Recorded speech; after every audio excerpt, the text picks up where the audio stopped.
Hello दोस्तों, मेरा नाम सीमा है और आज मैं आपको अपने अतीत की कहानी सुना रही हूँ। मैं जनकपुरियम गांव की रहने वाली हूँ।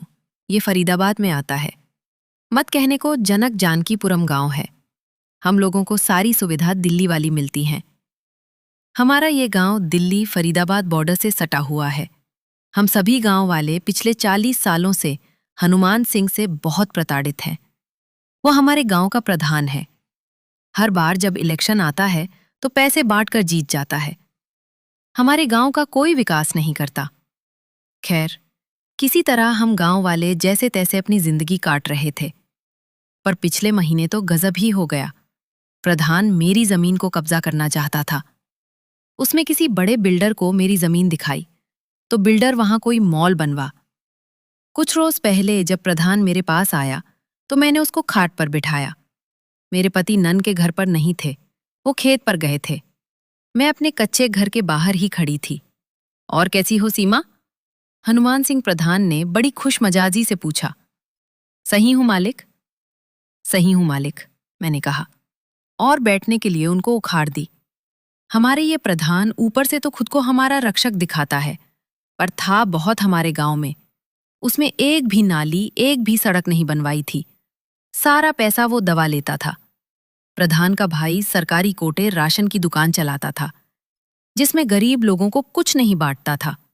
10 किलो 10 लीटर केरोसिन की जगह हम गरीबों को 1 लीटर 2 लीटर केरोसिन बांटता था। वहीं 20 किलो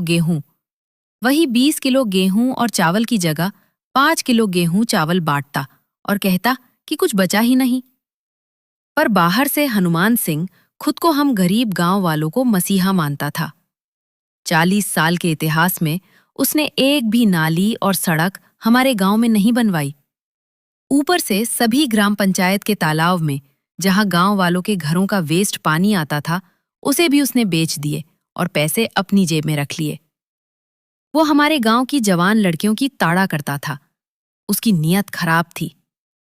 तुम्हारी वो सड़क वाली जमीन पर एक कंपनी बन अपना मॉल बनवाना चाहती है, इसलिए जमीन तुम उनको बेच दो, पैसा भी अच्छा मिलेगा, हनुमान सिंह बोला। वो 60 बीघा का हो चुका है, 60 साल का हो चुका है। हमेशा धोती कुर्ता पहनता था। उसके सिर के सारे बाल पक चुके थे। हनुमान सिंह गोरे चेहरे वाला था। वो हमेशा सिर हिला हिलाकर बड़े स्टाइल में बात करता था।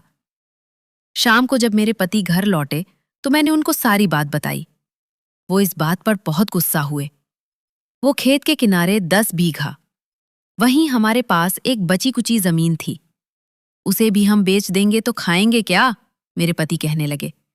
ऊपर से हमारे गांव में जिन जिन लोगों ने अपनी जमीन बेची थी, वो धीरे धीरे बैंक में जमा पैसे खा गए थे और कुछ ही सालों में ठन ठन गोपाल बन गए। इसलिए मैं और मेरे पति पूरी तरह से जमीन और शॉपिंग मॉल बनवाने वाली कंपनी के खिलाफ थे। कुछ दिन बाद प्रधान हनुमान सिंह का आदमी पूछने आया कि हमने क्या फैसला लिया है। मैं उसको बताया कि हम जमीन नहीं बेचेंगे। इस बात पर वो क्रोधित हो गया और धमकाने लगा। कुछ बीते तो प्रधान के जिस खेत को हम जोतते थे, हमारे जलन और हिस्सा से उसने हमें ले लिया। हमने उसको तुरंत दे दिया। वहां हमारी गेहूं की फसल लगी हुई थी। कुछ ही दिनों में गेहूं निकलने वाला था। पर ठाकुर ने मेरे परिवार को सबक सिखाने के लिए वो अपनी जमीन ले ली। कुछ दिन बाद ठाकुर फिर मेरे पास आया। ओ सीमा, तुमको मैं प्यार से समझा रहा हूं कि वो जमीन उस कंपनी को दे दो। वो मुझे आंख दिखाते हुए बोला। नहीं हनुमान सिंह, तुम यहां से चले जाओ, इसमें तो भलाई है। हम वो जमीन नहीं बेचेंगे, मैंने साफ साफ कहा।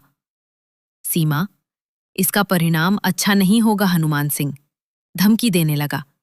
कोई बात नहीं, मैंने कहा। वो चिढ़ गया और मेरे घर से चला गया। मैं अपनी गायों को चराने घास के मैदान में ले गई। मैं एक पेड़ के किनारे बैठकर अपनी गाय को चरा रही थी कि इतने में गांव की एक लड़की आई।